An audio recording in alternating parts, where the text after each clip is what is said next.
हमारी यूनिवर्स कितनी विशाल और रहस्यमयी है। क्या इस अनंत कॉस्मोस में कहीं और भी लाइफ हो सकती है? आज हम ऐसी अनएक्सप्लोर्ड वर्ल्ड्स की जर्नी पर निकलेंगे जो हमारे सोलर सिस्टम से बाहर हैं। ये हैं एक्सोप्लैनेट्स, जो हो सकता है कि हमारी तरह जीवन को सपोर्ट कर सकें। क्या हम एक और अर्थ खोजने के करीब हैं? चलिए शुरू करते हैं ये रोमांचक एक्सप्लोरेशन। हमारे ब्रह्मांड में एक ऐसी दुनिया भी है जो हमारे सौर मंडल से बाहर मौजूद है। आपने एक्सोप्लैनेट्स का नाम तो सुना ही होगा, पर क्या आप जानते हैं कि ये एक्सोप्लैनेट्स होते क्या हैं और वैज्ञानिक इन्हें खोजने में इतनी मेहनत क्यों कर रहे हैं? एक्सोप्लैनेट्स वो ग्रह होते हैं जो किसी और तारे के चारों ओर घूमते हैं। हमारे सौर मंडल के बाहर अरबों खरबों तारे हैं और इनके आसपास भी ग्रह हो सकते हैं जो शायद जीवन को सपोर्ट कर सकते हैं।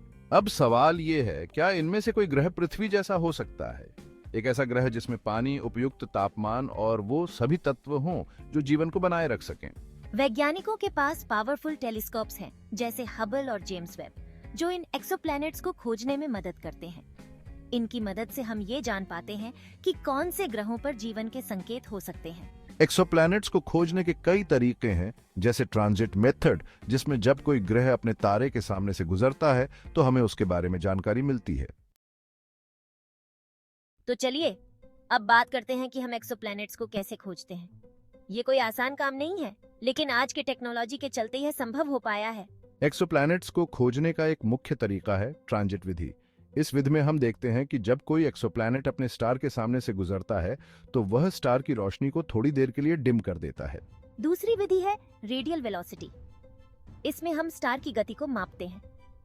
जब एक एक्सोप्लैनेट अपने स्टार के चारों ओर घूमता है तो वह स्टार को थोड़ा सा खींचता है, जिससे उसकी गति में बदलाव आता है।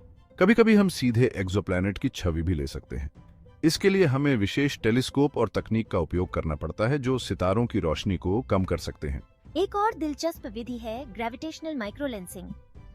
जब एक स्टार किसी अन्य स्टार के सामने आता है तो उसका गुरुत्वाकर्षण दूसरे स्टार की रोशनी को बढ़ा देता है, जिससे हम उसके पीछे मौजूद एक्सोप्लैनेट्स को देख सकते हैं। केपलर स्पेस टेलीस्कोप ने एक्सोप्लैनेट खोजने में महत्वपूर्ण भूमिका निभाई है।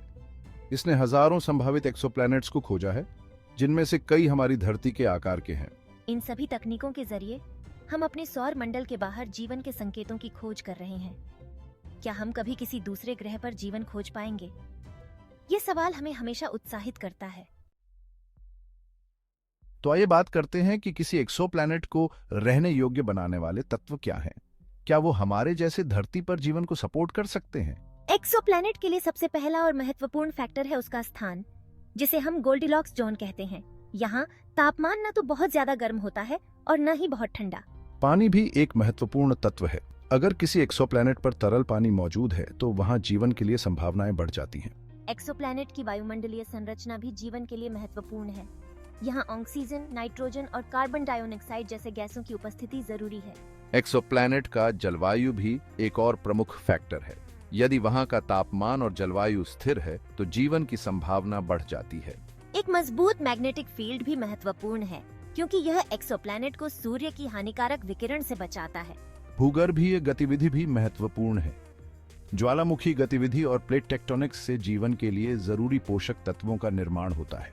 तो इन सभी तत्वों के आधार पर हम एक्सोप्लैनेट्स की खोज जारी रखते हैं। क्या हम एक दिन ऐसे ग्रह पर जीवन पाएंगे जो हमारे जैसा हो? यह सवाल हमें हमेशा प्रेरित करता है। अभी तक वैज्ञानिकों ने कई रोमांचक एक्सोप्लैनेट्स की खोज की है। आइए देखते हैं कुछ सबसे दिलचस्प खोजों को। 1992 में वैज्ञानिकों ने पहला एक्सोप्लैनेट PSR B1257+12b खोजा। यह एक पल्सर के चारों ओर घूमता है। केपलर टेलीस्कोप ने 2009 में कार्य करना शुरू किया और कई हजारों एक्सोप्लैनेट्स की खोज की। इसके जरिए हमें उनके आकार और कक्षाओं के बारे में जानकारी मिली। ट्रैपिस्ट-1 सिस्टम, जिसमें 7 पृथ्वी जैसे एक्सोप्लैनेट्स हैं, जीवन के लिए एक रोमांचक संभावना प्रस्तुत करता है। प्रॉक्सिमा सेंटोरी बी, जो हमारे सौर प्रणाली के सबसे करीबी तारे के चारों ओर घूमता है, संभावित रूप से जीवन के लिए अनुकूल हो सकता है। WASP-121b, एक हॉट जुपिटर, अपने तारे के करीब होने के कारण बहुत गर्म है। यह अपने वातावरण में अजीब और अद्भुत रसायनों की उपस्थिति के लिए जाना जाता है। LHS 1140b एक सुपर धरती है जो अपने तारे के गोल्डिलॉक्स जोन में स्थित है। इसे अध्ययन के लिए आदर्श माना जाता है। भविष्य में कई नए टेलीस्कोप जैसे जेम्स वेब स्पेस टेलीस्कोप हमें और भी एक्सोप्लैनेट्स की खोज में मदद करेंगे। इन खोजों के माध्यम से हम समझते हैं कि हमारे ब्रह्मांड में जीवन के लिए कितनी संभावनाएं हैं। क्या हम एक दिन अन्य ग्रहों पर जीवन खोजेंगे? ये एक रोमांचक यात्रा है। एक और पृथ्वी खोजने के लिए कई चुनौतियां हैं। चलिए जानते हैं कि ये क्या है और वैज्ञानिक किस तरह से इनका सामना कर रहे हैं। सबसे पहली चुनौती है दूरी। हमारे सबसे करीबी एक्सोप्लैनेट्स भी कई प्रकाश वर्ष दूर हैं। दूसरी चुनौती है एक्सोप्लैनेट्स का पता लगाना। हमें इनकी छोटी सी उपस्थिति को पहचानने के लिए बेहद संवेदनशील उपकरणों की आवश्यकता है। तीसरी चुनौती है लाइट पॉल्यूशन और वातावरण की बाधाएं। ये कारक स्पष्टता को प्रभावित करते हैं और हमारे अवलोकन में रुकावट डाल सकते हैं। एक्सोप्लैनेट्स की वायुमंडलीय संरचना को समझना भी एक बड़ी चुनौती है। हमें यह जानने की जरूरत है कि क्या वे जीवन को समर्थन दे सकते हैं। गोल्डिलॉक्स जोन, वह क्षेत्र जहां जीवन के लिए सही परिस्थितियां हो सकती हैं, भी एक चुनौती है। हमें यह सुनिश्चित करना होगा कि एक्सोप्लैनेट उस क्षेत्र में है। शोध के लिए फंडिंग और संसाधनों की उपलब्धता भी एक महत्वपूर्ण चुनौती है। अधिक साधनों की आवश्यकता है ताकि नए एक्सोप्लैनेट्स का अध्ययन किया जा सके। वैज्ञानिकों के बीच सहयोग भी महत्वपूर्ण है। अंतर्राष्ट्रीय स्तर पर सहयोग हमें अधिक डेटा और संसाधन प्राप्त करने में मदद कर सकता है। हालांकि चुनौतियां हैं, लेकिन हमारी खोज जारी है। नई तकनीकें और अनुसंधान हमें एक और पृथ्वी की खोज में मदद करेंगे। अब बात करते हैं भविष्य के मिशनों की, जो जीवन की खोज में महत्वपूर्ण भूमिका निभाएंगे। क्या हम अंततः किसी अन्य ग्रह पर जीवन का पता लगा पाएंगे? जैसे कि जेम्स वेब स्पेस टेलीस्कोप, जो हमें दूर के एक्सोप्लैनेट्स के वायुमंडल का अध्ययन करने की अनुमति देगा।